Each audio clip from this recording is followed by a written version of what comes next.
ब्रह्मा जी का काम है सृष्टि को आरंभ करना, विष्णु जी का काम है सृष्टि का पालन करना, और शंकर का काम है सृष्टि का उद्धार करना।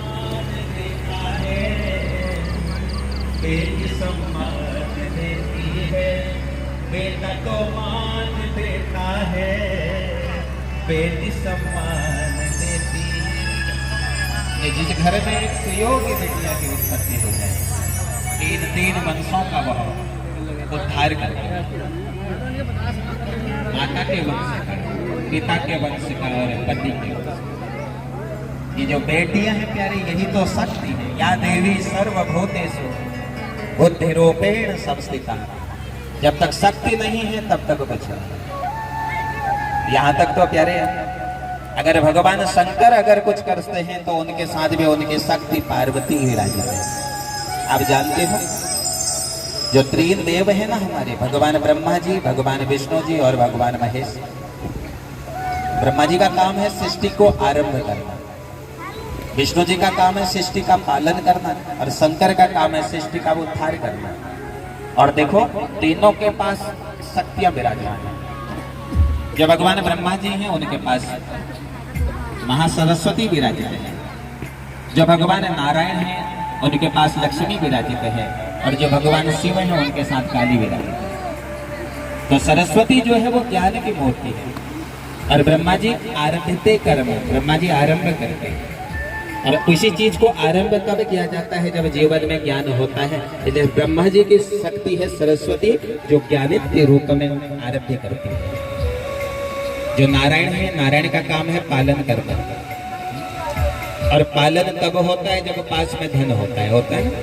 जब धन ही नहीं होगा तो पालन कैसे होगा? इसलिए ब्रह्मा जी, नारायण की जो शक्ति है वो लक्ष्मी है। जब लक्ष्मी पास में होती है तो पालन होता है। जब नारायण की शक्ति लक्ष्मी है, और जो भगवान शिव है, भगवान शिव की शक्ति है महाकाली, क्योंकि भगवान शिव हम सब का उद्धार करते हैं। ये त्रिदेव भी तब काम करते हैं जब इनके साथ इनकी शक्तियां होती हैं। जहां जहां नारियों का सम्मान होता है, जहां जहां बेटियों का सम्मान होता है प्यारे, वही घर घर कहलाते हैं।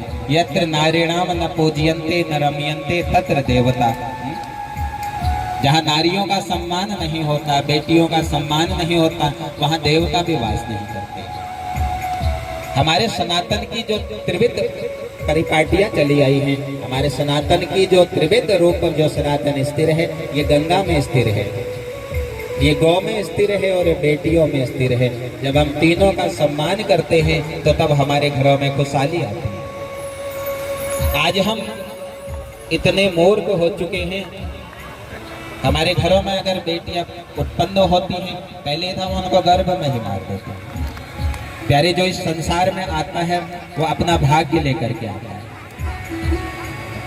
वो बेटी अगर तुम्हारे जीवन में आ रही है, तुम्हारे संसार में आ रही है, उसका भी तो कोई भाग्य होगा, और हम उन्हें जन्म ही नहीं लेने देते हैं। बेटों के तो हम संस्कार करते हैं, लेकिन आज हमने इन बेटियों का संस्कार करना छोड़ दिया। कई लोग कहते हैं महाराज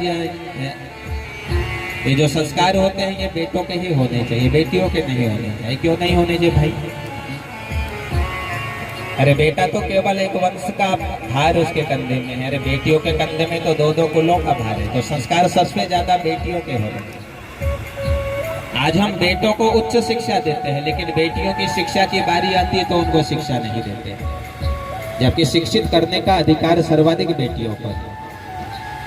क्योंकि बेटियों के अंदर अगर शिक्षा होगी, उनकी समझ अच्छी होगी, सोच अच्छी होगी, परिवार को संतुलन बनाने में साक्षित होगी। आज संस्कारों की बारी आती है। हमारे परम स्नेही पूरन कांडपाल जी का बीच में फोन आ रहा था, महाराज ये जो षष्ठी महोत्सव है ये क्या केवल बेटों का ही होता है? हमने कहा नहीं, ऐसा तो कुछ नहीं है। इस संस्कार तो संस्कार है, और बड़ी भाग्यशाली है ये बेटी आई, जो यामिनी नाम है ना, क्या नाम है? यामिनी नाम है, यशी का नाम इसका, यामिनी नाम जो पड़ा हुआ है। बड़े भाग्यशाली बेटिया है। पूर्व जन्म में महाराज जरूर कुछ पुण्य किया होगा, जो आज इस जन्म में ऐसे घर में इसका जन्म हुआ है। तो इस बेटिया को भी ढेर सारी शुभकामनाएं। जहाँ जहाँ बेटियों का सम्मान होता है वह घर श्रेष्ठ होते हैं। घरों की शान है बेटी, घरों की आदत है बेटी, पिता का मान है बेटी,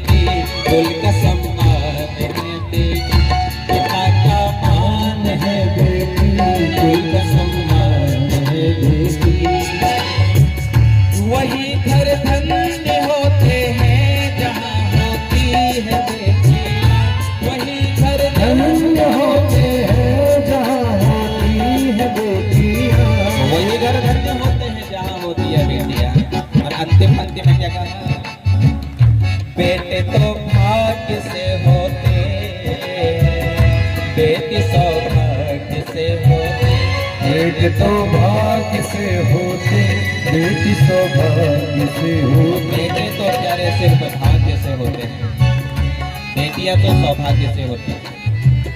तो आप सभी को इस उत्सव की हार्दिक शुभकामनाएं।